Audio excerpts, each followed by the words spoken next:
دوسرا اصول یہ ہے کہ اگر اکثر حصہ اتار دیا تو ایسی صورت کے اندر، یعنی کہ موزہ اتنا زیادہ نکال دیا کہ زیادہ پاؤں موزے سے باہر آ گیا اور تھوڑا کم پاؤں اندر ہے، تو بس سمجھ جائیے کہ نزع ہو گیا. کیوں؟ لأن للأکثر حکم الکل، قاعدہ ہے نا. لیکن یہ امام ابو یوسف رحمۃ اللہ علیہ کا قول ہے. ٹھیک ہے، امام نصفی وغیرہ نے، صاحب کنز نے اسی کو اختیار کیا وغیرہ وغیرہ. جبکہ امام ابو حنیفہ رحمۃ اللہ علیہ کے ہاں ایڑی کا اعتبار ہے. یہ پیچھے نہیں ہوتا عقب الرجل، ایڑی، ایڑی کا اعتبار ہے کہ اگر اس انسان کے جو ایڑی ہے وہ مکمل یا اس ایڑی کا اکثر حصہ نکل آیا تو تب وہ نزا ہے، ورنہ ویسے نہیں ہے. آگے انگلیوں کا اعتبار نہیں ہے، اگلے والے پاؤں کا اعتبار نہیں ہے، پیچھے ایڑی کا اعتبار ہے کیونکہ وہ اصل ہے پاؤں میں. جبکہ امام محمد رحمہ اللہ کا اوپینین یہ ہے کہ نہیں بھائی، اعتبار ہے کہ اگر 3 انگلیوں کے بقدر پاؤں جو ہے وہ یعنی اگر موجود ہے، اندر ہے، مسک کیا نام ہے، موزے کے اندر ہے، اگر 3 انگلیوں کے برابر پاؤں موزے کے اندر ہے تو تب مسح کر سکتا ہے. اگر اتنا کم پاؤں اندر رہ گیا کہ 3 انگلیوں سے بھی کم رہ گیا، ٹھیک ہے، تو پھر ایسی صورت میں اس کا مسح ختم ہو جائے گا، تب نزع ہے. یہ پوائنٹ سمجھا؟ یہ دیکھیں، یہ ہے وَإِن بَقِيَ مِن ظَهْرِ الْقَدَمِ، پاؤں کے اگلے جو حصہ ہے ظاہر قدم، اوپر والا جس پر مسح ہوتا ہے، اس کا اعتبار ہے. اور اس میں سے بھی کتنا؟ قدر ثلاث اصابع، 3 انگلیوں کے برابر، یعنی کہ جتنا محل فرض ہے نا جس پر مسح ہوتا ہے، تو پھر باطل نہیں ہے. اور یہی قول راجح ہے، وعلیہ مشائخ، اکثر المشائخ یہی قول راجح ہے. اوکے، فتویٰ بھی اسی قول پر ہے، امام محمد کے قول پر، کہ اگر جو ظاہری حصہ ہے اگر وہ مکمل ظاہری حصہ آ گیا پھر تو چلا گیا. لیکن اگر ظاہری حصے میں سے صرف اتنا حصہ موزے کے اندر ہے جو 3 انگلیوں کے بقدر ہے تو بس کافی ہے. ٹھیک ہے، تو یہ ہے اصل مفتابی کو. اب یہ ہے پوائنٹ نمبر 10. پوائنٹ نمبر 10 یہ ہے کہ مسح کی مدت چینج ہو جانا.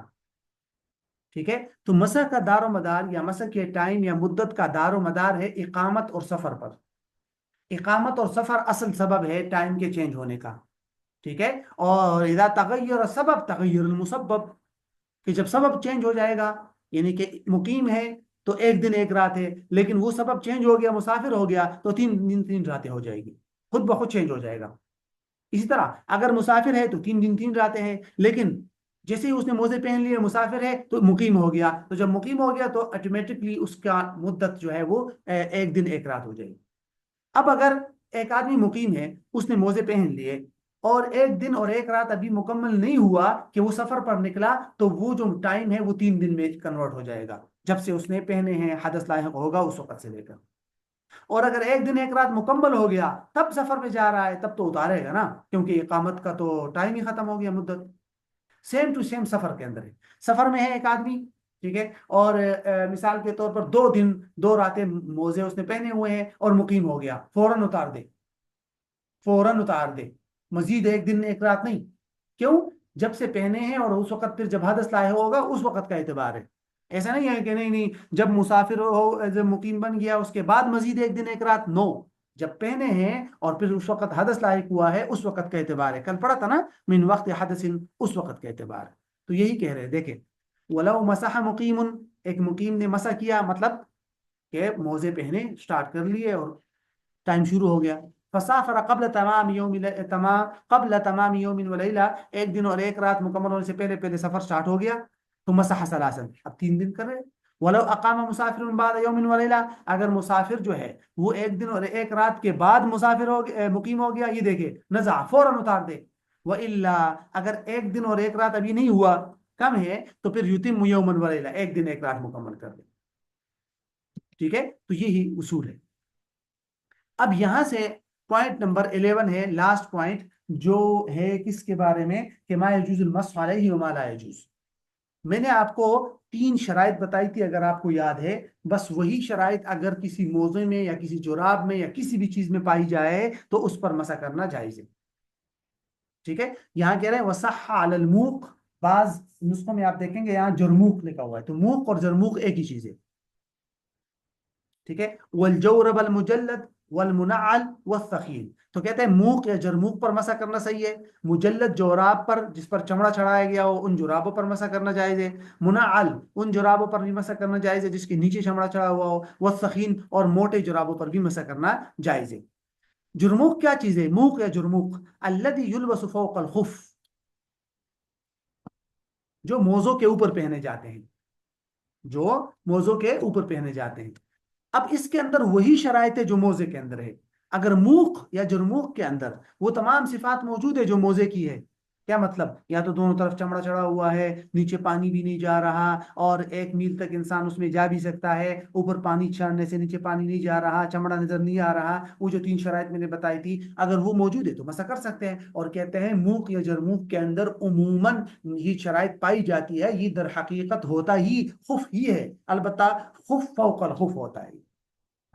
ٹھیک ہے، ایک موزے کے اوپر نیا موزہ ہوتا ہے، تو اس لیے اس کے اندر وہی شرائط ہے. ورنہ یہ بات ذہن میں رکھیے، اگر تو اس کے اندر یہ جو اوپر چیز پہنی جاتی ہے اس کے بارے میں علماء نے لکھا ہے کہ اگر کرباس یا کپڑے وغیرہ کا ہے اور اس کے اندر موزے کی ساری شرائط نہیں پائی جا رہی تو پھر اس پر مسح کرنا صحیح نہیں ہوگا، کیونکہ اگر آپ اس پہ مسح کریں گے تو نیچے موزوں پر تو مسح کے لیے مانے ہیں، نیچے موزوں پر مسح ہی نہیں ہوا، اور اوپر والی چیز جو آپ نے پہنی ہے اس پر مسح صحیح ہی نہیں ہے سرے سے. پوائنٹ سمجھ آیا؟ مثال کے طور پہ آپ نے نیچے موزے پہنے ہوئے، اوپر آپ نے ویسے پلاسٹک چڑھا لیا اور اس پلاسٹک کے اوپر آپ مسح کر رہے ہیں تو وہ پانی تو نیچے موزوں تک نہیں پہنچ رہا، تو نہ تو نیچے موزوں پر مسح ہوا اور نہ ہی اوپر جو پلاسٹک وغیرہ آپ نے پہنا ہوا ہے نہ اس پر مسح کرنا صحیح ہے. تو اس لیے ایسی صورت کے اندر مسح صحیح نہیں ہوگا. پوائنٹ سمجھ آیا؟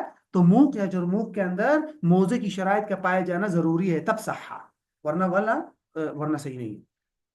اچھا، جورب مجلد کس کو کہتے ہیں؟ جورب مجلد وہ جراب جس کے دونوں طرف چمڑا ہو، اعلی اور اسفل دونوں جانب سے، وضع الجلد على اعلی و اسفل.